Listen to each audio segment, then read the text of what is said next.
नर नारियों, बच्चे और बच्चियों, एक एक शब्द को चित्त लगा कर पकड़ो और बुद्धि से विचार करो तो जमा हो जाएगा। और यही शब्द आपके समय पर सब काम आने लगे। चेत करके शब्द नहीं सुनोगे और जमा नहीं होने दोगे तो कैसा भी समय पड़े आपको याद नहीं रहेगा।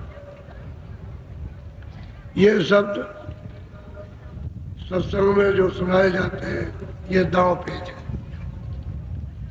भौजाल से निकलने के लिए तो हर दांव पेच को जब समझ जाओगे तो निकल जाओगे, और दांव पेच नहीं समझे तो हार जाओगे। हारे तो हो ही, और हार जाओगे क्योंकि मनुष्य शरीर फिर मिलेगा नहीं। तो इसलिए चेत के जाग करके सत्संग सुनो और वचनों को अमल में लाओ। बाकी सब याद करके रखो। जैसे मक्खियों का छत्ता होता है ऐसे ही बारीक बारीक इसमें छेद होते हैं, बहुत बारीक, यानी आले से भी दूरबीन से भी नहीं दिखाई देते, अंदाजा लगाया करते हैं, लेकिन छोटे छोटे छेद होते हैं। जैसे ये रोम, इससे भी छोटे छेद होते हैं, उसमें ये सब आपके शब्द प्रवेश होते जाते हैं और उसी को हृदय कहते हैं। हृदय उसी का नाम कि आप उसको जमा करके रखो। तो बड़े सौभाग्य में ये समय जो आपको अब की बार प्राप्त हुआ है, और अब की ये कहा गया था कि आप वो अब सुडौल, अब की बार आपको ऐसा महसूस होगा कि हम लोगों में परस्पर प्रेम, सद्भाव और दीनता, अच्छे बुरे कर्मों को समझने की थोड़ी बहुत समझ बुद्धि में आएगी। अब यह है कि आप शाकाहारी समझो। ये तो आपने सब देख लिया, खा पी करके सब आपने देखा, और उसी का आप अभी मौजूदा मनुष्य शरीर में भुगतान भोग रहे हो। लेकिन जब जीवात्मा इसको भोगने के लिए जब भेजी जाएगी और शरीरों में, तो उसका जालिम जुल्म, यानी वो रख करके ऐसे ऐसे काटता रहता है, ऐसे हर वक्त उसका ये चलता रहता है, ऐसे काट, बंद नहीं होता। तो बताओ, फिर उसको काट पीट के बराबर जोड़ दिया और फिर शुरू कर दिया ऐसे काट कर। तो आप इस दशा को, इसका आप परिचय नहीं है, ये आपको मालूम नहीं। ये उन जीवों के साथ हम क्या करते हैं और हमारे साथ में कौन क्या करेगा, ये महात्माओं ने देखा है। तो देख करके जीवों के लिए तरस आती है, चिंता होती है, दुख होता है। ये देखो जीव ऐसा ये काम आज़ादी पा करके कर रहे हैं, मनुष्य शरीर आज़ाद है, कर्म करने के लिए तो पूरा स्वतंत्र है और फल भोगने के लिए पूरा स्वतंत्र है। कर्म जो भी चाहो तो कर सकते हो, उसमें कोई रोक टोक नहीं। और कहो कि जो हम चाहेंगे फल मिलेगा, वो तो उसके लिए स्वतंत्र, उसी में काटा पीटी बुरी तरह। ऐसी ऐसी चीजें सुनने को मिलेगी कि आपने वो कभी सुना नहीं कि क्या होता। हमने तो आपकी बात इसलिए नहीं कहा कि आपकी समझ में आए ना आए, और कुछ मतलब ये कि उल्टा कुछ हो जाए। हम बुरी चीज़ों को समझाते हैं कि जितने तुम हजम कर सकते, ज़्यादा कोई चीज़ तुम हजम नहीं कर सकते हो तो रखने का बर्तन उतना ही जिसमें चीज़ रख दी जाए और काम में खराब ना फटे नहीं, शुद्ध साफ। तो जितनी ज़रूरत है उतना आपको सुनाया जा रहा धीरे धीरे, और इससे ज़्यादा सुना दें तो आपकी समझ में कुछ नहीं आएगा। बहुत बचा के सुनाया जा रहा, कहीं ऐसा न हो जाए कि दिमाग इधर उधर हो जाए, ऐसा है।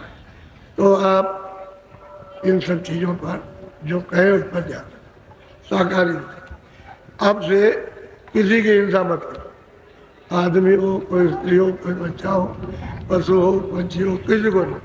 अपना जैसा उसको जीव सकते। जैसे हम में सूरत है, हमको तकलीफ पीड़ा होती है, ऐसे ही उनको भी तकलीफ, उनको भी पीड़ा दर्द होता है। सब जो गुण उनमें वो गुणा, आपके गुण में उनके गुण में कोई अंतर नहीं, क्योंकि सूरत यही वहाँ, और वो इधर से निकल के इधर आई, वही सूरत इधर आ गई, यही सूरत उधर चली गई।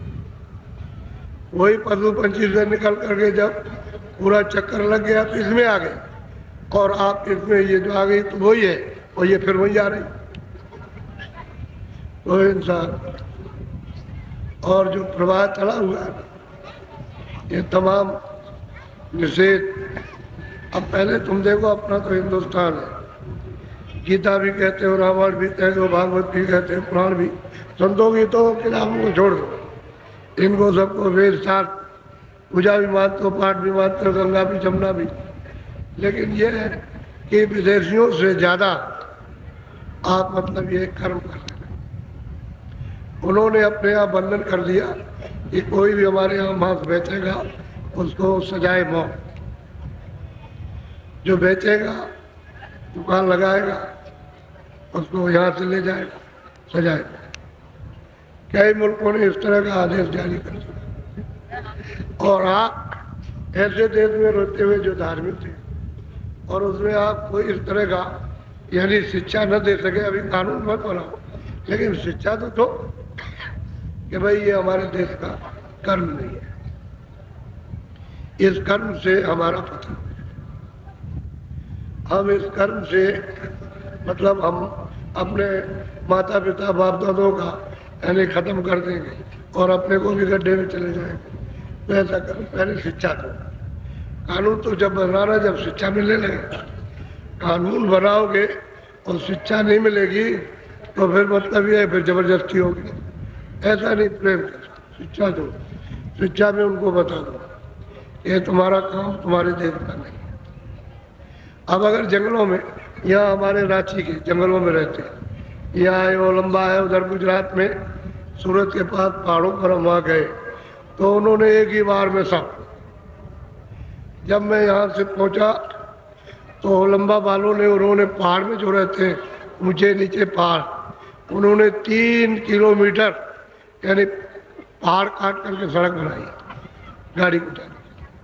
अब आप देखिए वहाँ सरकारी कोई नौकर चाकर नहीं लगे और ना कोई पैमाइश का इंजीनियर है, वही सब मतलब ये कि जंगलों में रहने वाले जैसे कोल भी रहते हैं, उन्होंने काट काट के सड़क बना दी और हम लोग की गाड़ियाँ उसी रास्ते में गई। और देखा आपने यहाँ पर बड़ा सराहनीय उन्होंने काम किया। तो जब मैंने उनको देखा तो यहाँ ये फटे कपड़े, ये सब हिस्सा उनका दिखाई दे रहा, इधर भी फटा है, फटे कपड़े गंदे कपड़े। हमने उनको देखा और बहुत भीड़ लगी, और यहाँ वो लोग हैं देखने वाले बहुत से यहाँ बैठे जो साथ में थे, बहुत भीड़ लगी, उनको सुनाया। फिर उनको नामदान दिया, नामदान दे के भजन करने लगे। उनसे कहा हम दोबारा फिर आए। जब दोबारा गए तो ये धोती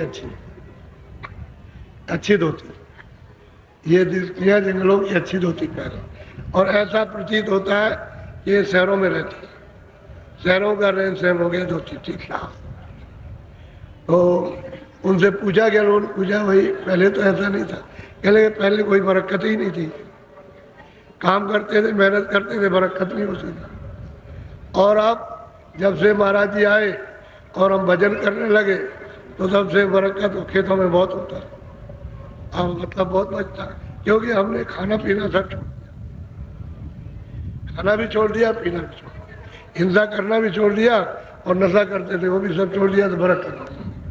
अब ये यहाँ मंदिर पर सेवा करने आते हैं, टोली की टोली आती है, कभी 50 की, कभी 25 की, कभी 30 की, जगह जगह पहाड़ों से।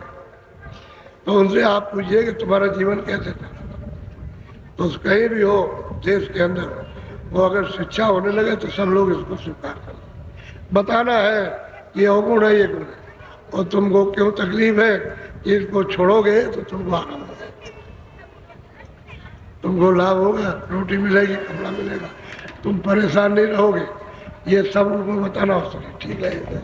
अब वो वहाँ से यहाँ आए तो यहाँ 10-15 दिन 20 दिन रहते हैं, कोई कोई तो 1 महीना, तो बिल्कुल एकदम चारा मार बिल्कुल एकदम बिल्कुल ठीक हो जाते हैं। और लड़कियों को देखो, देवियों को, तो उनको देख लीजिए, ऐसे मालूम होती है जैसे। शिक्षा की जरूरत है।